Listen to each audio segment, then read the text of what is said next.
السلام علیکم پیارے دوستو، آج ہم آپ کو ایک حافظ قرآن لڑکی جس نے سانپ کو پیدا کیا اس کا واقعہ سنائیں گے، جسے سن کر آپ حیران رہ جائیں گے۔ یہ واقعہ انتہائی دلچسپ ہے، لہٰذا آپ سے گزارش ہے کہ اسے اینڈ تک ضرور دیکھیے گا۔ پیارے دوستو، ہماری بستی میں ایک حافظ قرآن لڑکی رہا کرتی تھی۔ وہ بہت نیک اور پرہیزگار تھی اور کوئی اس سے متاثر ہوئے بنا نہ رہتا۔ ایک دن حافظ قرآن لڑکی اپنی گلی سے گزر رہی تھی کہ ایک نوجوان اس کا پیچھا کر رہا تھا۔ لڑکی رکی اور نوجوان کی طرف نظر اٹھا کر دیکھا۔ ایسا کرنے پر نوجوان وہاں سے بھاگ گیا۔ اس لڑکی کے پاس محلے کے سارے بچے قرآن پاک پڑھنے آتے تھے۔ وہ اپنے پورے محلے میں نیک اور پرہیزگار لڑکی تھی۔ وہ اتنی پاک دامن تھی کہ اس کے چرچے دور دور تک پھیلے ہوئے تھے۔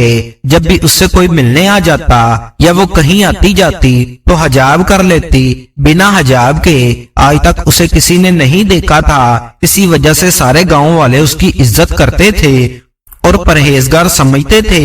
اس لڑکی کے ابھی تک شادی نہیں ہوئی تھی۔ وہ اپنے بھائی کے ساتھ رہتی تھی۔ اس کے والدین بچپن میں ہی فوت ہو گئے تھے۔ بہن کی طرح بھائی بھی بہت زیادہ نیک اور پرہیزگار تھا۔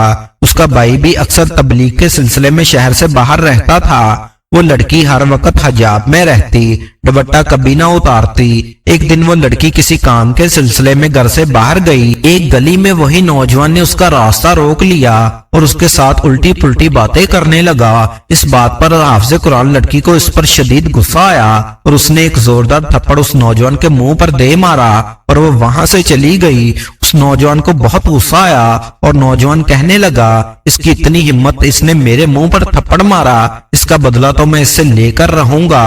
وہ اس بدلے کی آگ میں جلنے لگا اور اس طرح دن گزرتے گئے۔ وہ لڑکی اپنے روزمرہ کاموں کے مطابق کام کرتی رہی، بچوں کو قرآن پڑھاتی، اللہ کو یاد کرتی اور عبادت میں مشغول رہتی۔ یہی اس کا کام تھا۔ وہ سارا دن یہی کام کرتی رہتی۔ جب اس کا بھائی تبلیغ کے سلسلے میں شہر سے باہر گیا ہوا تھا، ایک دن ایسا ہوا، وہ لڑکی گھر کا کام کر رہی تھی کہ اچانک اس کے پیٹ میں شدید قسم کا درد اٹھا۔ اس حد تک درد اٹھا کہ وہ لڑکی درد کو برداشت نہ کر پائی اور روتی ہوئی آ کر بیٹھ گئی۔ تکلیف کی وجہ سے نادان ہو گئی۔ اس کو سمجھ نہیں آیا کہ اچانک پیٹ میں کیوں اتنا درد ہونے لگا ہے۔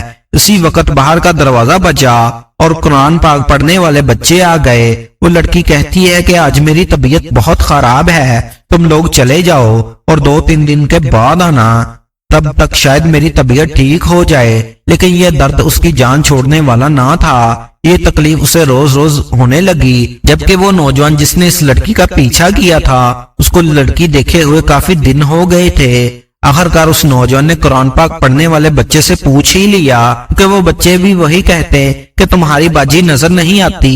وہ بچہ کہتا، ہمیں بھی انہوں نے کہا ہے کہ قرآن مجید پڑھنے مت آنا کیونکہ ان کی طبیعت خراب ہے۔ وہ نوجوان اس بچے سے کہتا ہے کہ جاؤ پتہ کر کے آؤ تمہاری باجی کو کیا ہوا ہے۔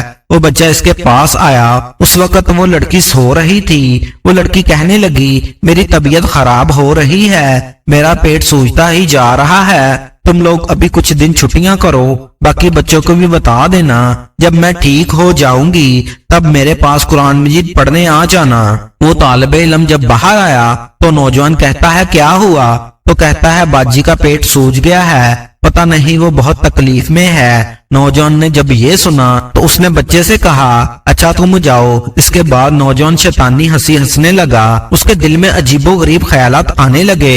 اس نوجوان نے دل ہی دل میں سوچا اور خوش ہونے لگا کہ اب مزہ آئے گا۔ نوجوان کے دل میں ابھی تک انتقام کی آگ بھڑک رہی تھی اور وہ اس سے انتقام لینا چاہتا تھا۔ نوجوان نے سوچا کہ میں اس کو پورے محلے میں بدنام کروں گا، وہ کسی کو منہ دکھانے کے قابل نہیں رہے گی۔ وہ لوگ جو اس کو متقی اور پرہیزگار سمجھتے ہیں وہ اس پر تھو تھو کریں گے۔ اس نوجوان نے محلے کے سارے بچوں کو اکٹھا کیا اور وہ یہ افواہ پھیلانے لگا کہ تمہاری باجی بدکردار ہے، ابھی تک اس کی شادی نہیں ہوئی اور اس کو حمل ہو گیا ہے، اس کے پاس قرآن مجید پڑھنے مت جانا۔ نوجوان یہ کہہ کر وہاں سے چلا گیا اور دل ہی دل میں خوش ہونے لگا کہ اب اس کو مزہ آئے گا, اب یہ بدنام ہوگی جب سارا محلہ ملامت کرے گا اور یہ لڑکی کسی کو منہ دکھانے کے قابل نہیں رہے گی تو اس نے جو تھپڑ میرے منہ پر مارا تھا اس کا بدلہ بھی ادا ہو جائے گا. اور وہ بچے نوجوان کی بات سن کر حافظ قرآن لڑکی کے پاس آتے ہیں. اس وقت وہ لڑکی سو رہی ہوتی ہے اور باتیں سنانے لگتے ہیں کہ باجی ہم آپ کو نیک اور پرہیزگار سمجھتے تھے, ہمارے گھر والے آپ پر بھروسہ کر کے ہمیں آپ کے پاس پڑھنے کے لیے بھیجتے تھے, لیکن آپ تو گناہگار ہو, بدکار ہو, ہمیں آپ کی اصلیت پتہ چل چکی ہے. وہ حافظ قرآن لڑکی ان بچوں کی باتیں سن کر اندر ہی اندر ٹوٹ جاتی ہے اور رونے لگتی ہے اور کہنے لگتی ہے اس کی سزا مجھے اب مل رہی ہے, لوگ میری ذات پر طرح طرح کی باتیں کر رہے ہیں, میں کہاں جاؤں. وہ لڑکی اپنی بدنامی برداشت نہیں کر سکتی, اس کی طبیعت بہت زیادہ خراب ہونے لگی اور وہ زور زور سے رونے لگی. میں نے تو ہمیشہ سچ بولا اور پردے میں رہی, لیکن یہ کیا ہوا؟ اے اللہ میری نیک نیتی سب پر ثابت کر دے, سب کو بتا دے میں نیک ہوں. اسی طرح وہ دعا کرتے ہوئے رو پڑی. وہ بالکل بچوں کی طرح بلک بلک کر رو رہی تھی اور اللہ سے فریاد کر رہی تھی کہ یا اللہ میری حفاظت کرنا, مجھے یوں لوگوں کے سامنے بدنام نہ کرنا, میں نے تو کچھ غلط بھی نہیں کیا. اور ابھی اسی طرح رو رہی تھی کہ اذان کی آواز سنائی دی. وہ اٹھی, اس نے وضو کیا اور جائے نماز لیا اور نماز ادا کرنے لگی, دعا مانگنے لگی. یا اللہ جو بھی مسئلہ ہے, جو بھی مصیبت ہے اسے ختم کر دے, تو میرا رب ہے نا, تو میرے دل کے اندر جو کچھ بھی ہے سب جانتا ہے کہ میں نے تو کوئی غلط قدم نہیں اٹھایا, یعنی کوئی غلط کام نہیں کیا. اے اللہ میری عزت کی حفاظت کرنا. ابھی یہ دعا مانگ ہی رہی تھی کہ وہ نوجوان جو اس سے بدلہ لینے میں مشغول تھا وہ محلے کے سارے بچوں کو اکٹھا کر کے کافی باتیں کرنے لگا کہ یہ دیکھو یہ تمہاری باجی جو خود کو نیک اور پارسا سمجھتی ہے اور سب لوگوں کے سامنے نیک اور پارسا ہونے کا ناٹک کرتی ہے. ابھی تک تو اس کی شادی بھی نہیں ہوئی اور پھر اس کو حمل بھی ہو گیا. یہ گناہ نہیں تو اور کیا ہے؟ یہ لڑکی جو خود کو بہت نیک سمجھتی ہے, اس سے پوچھو یہ بتائے کہ یہ کیا ہے. اللہ کا کرنا ایسا ہوا کہ اس کا بھائی اسی وقت گھر آ گیا. جب وہ آیا تو اپنی بہن پر لوگوں کو باتیں کرتے ہوئے دیکھا تو بہت ہی دل برداشتہ ہوا اور لوگوں کے منہ بند کروانے لگا اور کہنے لگا کہ مت کہو میری بہن بد چلن ہے, وہ تو نہایت متقی اور پرہیزگار لڑکی ہے. اللہ جانتا ہے کہ میری بہن نے آج تک کوئی گناہ نہیں کیا. اس پر وہ نوجوان کہنے لگا تیری بہن اتنی متقی اور پرہیزگار ہے تو یہ بتا کہ اسے حمل کیسے ہوا؟ ابھی تک تو اس کی شادی بھی نہیں ہوئی. اس پر لڑکی کے بھائی کی آنکھ میں آنسو آ گئے اور وہ رونے لگا اور آسمان کی طرف گر گڑا کر ہاتھ اٹھا کر اللہ سے دعا کرنے لگا اور کہنے لگا کہ اے اللہ, اے میرے پروردگار, تجھے تیرے نبی کا واسطہ, تیرے قرآن کا صدقہ, یہ سب میری بہن پر بد چلنی کا الزام لگا رہے ہیں.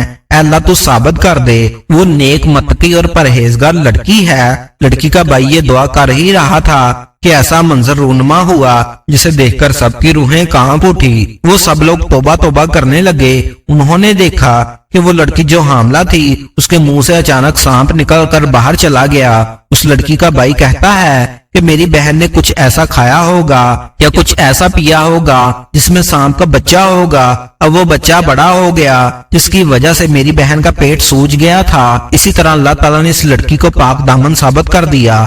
پیارے دوستو, جو لوگ نیک ہوتے ہیں اور اللہ پر یقین رکھتے ہیں تو اللہ تعالیٰ کبھی بھی انہیں رسوا نہیں کرتا. وہ اپنی قدرت کے معجزات ضرور دکھاتا ہے. امید ہے دوستو آپ کو ویڈیو اچھی لگی ہوگی. اگر آپ کو ویڈیو اچھی لگی ہو تو ہمارے چینل کو سبسکرائب کر لے اور ہماری ویڈیو کو لائک کر دے. آج کی ویڈیو میں بس اتنا ہی. ملتے ہیں اگلی ویڈیو میں, تب تک کے لیے اللہ حافظ.